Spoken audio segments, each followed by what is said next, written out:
There is a battle that no one else can see. It doesn't happen in the ring, on the field, or in the arena. It happens in silence within the walls of your own mind. Before we begin, stop for just 1 second. Breathe and make yourself a promise. Don't just listen to these words. Live them. Subscribe now. Lock in your focus, because what you're about to hear is not just motivation. It's a weapon you must learn to master. The world will tell you the enemy is out there, the competition, the obstacles, the failures. But the truth is far sharper. The greatest enemy is the voice inside that tells you to quit, the whisper that convinces you to stay comfortable, the shadow that feeds on fear and doubt. And yet, within that same battlefield lies your greatest weapon. Not your fists, not your wealth, not even your talent. Your greatest weapon is your mind. History remembers those who understood this truth. Sun Tzu once said that victorious warriors win first in their mind before stepping onto the battlefield. Freud reminded us that human behavior is a reflection of unconscious forces, but those forces can be mastered. Einstein himself declared that imagination is more powerful than knowledge, for it shapes the reality we live in. And Bruce Lee showed that mastery of the self was greater than mastery of an opponent. Your mind is the forge where destiny is shaped. If you sharpen it, nothing can break you. If you let it dull, nothing can save you. So the question is, will you master the weapon, or will you be destroyed by it? To master your mind, you must first confront its chaos. The human brain is restless, always searching, always chattering. Thoughts rise and vanish like sparks in the dark, and most people let those sparks set wildfires. They are consumed by worries, by gossip, by opinions of strangers, by the endless scroll of distraction. But power is born in still. Control begins when you stop being a prisoner of every impulse, every distraction, every shallow desire. The samurai had a phrase, mushin, the mind without clutter. The archer who hesitates misses the target. The fighter who doubts is already defeated. The man who wanders endlessly in thought cannot walk the path of greatness.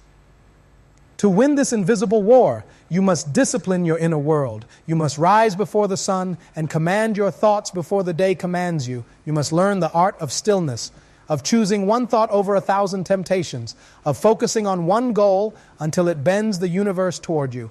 This is not mystical talk. It is the deepest form of science. Focus is energy.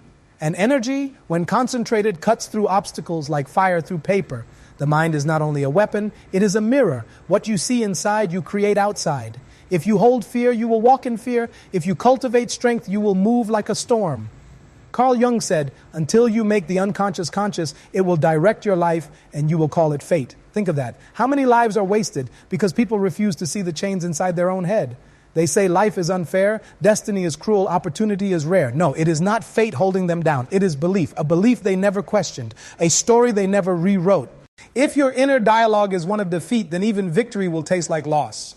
But if your inner dialogue is one of triumph, then even failure will feel like fuel. This is why belief is not optional. It is the seed of every action, the spark behind every movement. To sharpen the mind is to sharpen belief until it becomes unshakable. Until you can stand in the face of ridicule, rejection, and endless trial and still say, I will not break. But belief without intelligence is blindness. To master your mind, you must also feed it. Intelligence is not about knowing trivia or appearing clever in conversation. Intelligence is the ability to adapt, to bend without breaking, to learn faster than life can test you. Einstein redefined intelligence as the ability to change. Bruce Lee echoed it. Be like water. And what is water? Soft, yet stronger than stone. It carves valleys, moves mountains, wears down walls. If your mind is rigid, it will snap under pressure. But if it is fluid, you can turn defeat into strategy, loss into lesson, pain into prophecy. You will not fear the storm because you will be the storm. And yet, intelligence without self-control is dangerous. A man can know the right path and still destroy himself with temptation. A brilliant mind can be wasted on addictions, on impulses, on petty wars of ego. History is filled with geniuses who could command armies, but not their own appetites. Self-control is the shield of the mind. Without it, your weapon cuts you instead of your enemy. Think of the boxer who enters the ring. His body is trained, his reflex is sharp, but his anger consumes him. He swings wildly, loses rhythm, burns out. His greatest strength becomes weakness because he could not master the fire within. To master your mind, you must discipline desire. You must delay gratification. You must learn to say no when the world dangles comfort before you. You must control not only your fists and your tongue, but your thoughts, your hungers, your fears. This is why the Stoics trained themselves to endure cold, hunger, even mockery, not because they loved suffering, but because they knew self-control was the foundation of freedom. A man ruled by desire is a slave, but a man who controls desire is untouchable. Yet self-control alone is not enough. You must also cultivate vision. The mind thrives when it sees a future worth fighting for. Without vision, the weapon rusts. Vision is the horizon that pulls you forward when your legs are heavy. Vision is the reason you get up when the world knocks you down. Vision is the fire that burns even when the night grows cold. But vision is not fantasy. Vision is built in blood, sweat, and deliberate design. You cannot simply dream of greatness. You must build it brick by brick, sacrifice by sacrifice. The dream must become a blueprint. The blueprint must become a practice. And the practice must become a destiny. When you see the life you want clearly, so clearly it feels real before it exists, your mind begins to move mountains for you. Every neuron, every impulse, every instinct bends itself toward making it happen. That is the law of focus. That is the law of creation. Still, a weapon is not just forged once, it must be sharpened daily. Your mind is no different. Feed it with wisdom, challenge it with struggle, strengthen it with discipline, surround it with silence when the world gets too loud. Neglect it and rust sets in. Let fear in and cracks appear. Give in to distraction and the blade dulls. But sharpen it and it becomes unbreakable. Sharpen it and the battles of life become opportunities. Sharpen it and no man, no failure, no circumstance can take from you the kingdom of your own soul. The question then is not whether you have the weapon. You do. The question is, will you master it or will it master you?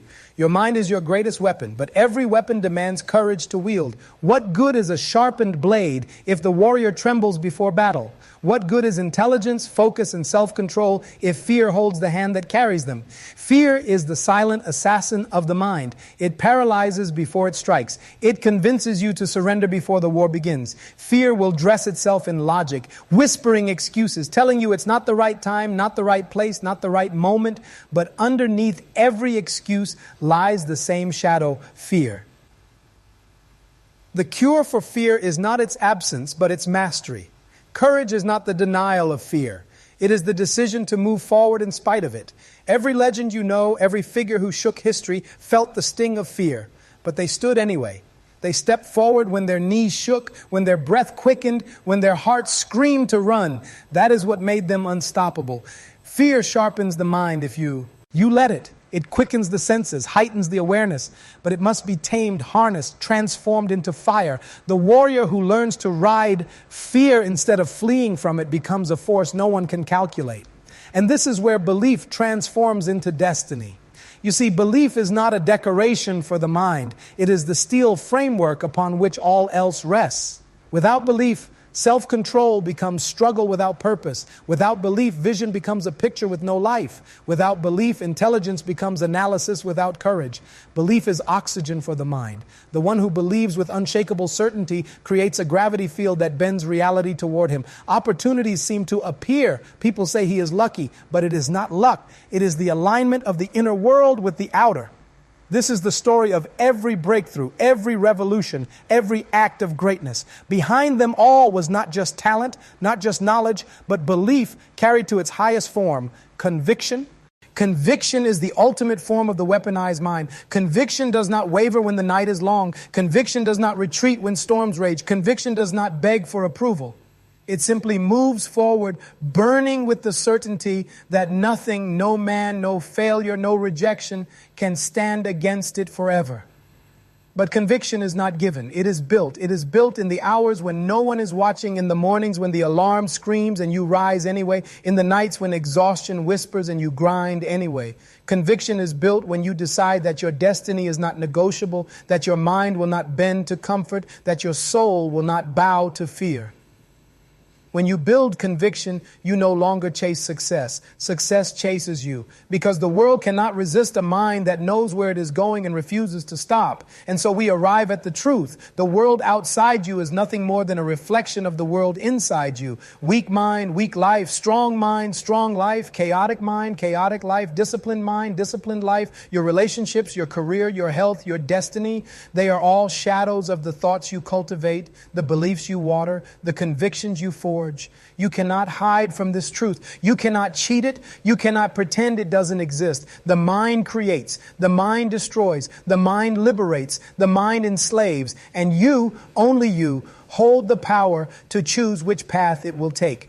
So ask yourself, what is the story you are telling inside your head? What is the weapon you are sharpening? Is it a blade of strength, clarity, and courage? Or is it rusted with fear, dulled by distraction, weakened by doubt?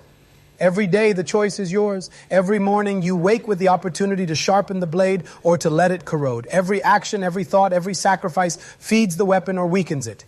Oh, not waste this gift. Do not hand over your weapon to fear, to comfort, to doubt. Master it, train it, wield it. Let it carve the life you want, the destiny you demand, the greatness you were born for. Because in the end, no one remembers the excuses. No one remembers the fears. No one remembers the moments of hesitation. What they remember is the victory, the triumph, the life that stood as proof that the mind, when mastered, is the most unstoppable weapon in existence. And when the voice inside your head whispers, it's too hard, you're not ready, you're not enough, you silence it. Not with anger, but with clarity. You remind yourself, my mind is my greatest weapon. You remind yourself, I am the master of my thoughts, the captain of my fate, the architect of my destiny. And you remind yourself, no matter the obstacle, no matter the trial, no matter the storm, I will not break. Now take this truth and live it. Stop waiting for permission. Stop negotiating with your doubts. Stop allowing the world to tell you what is possible.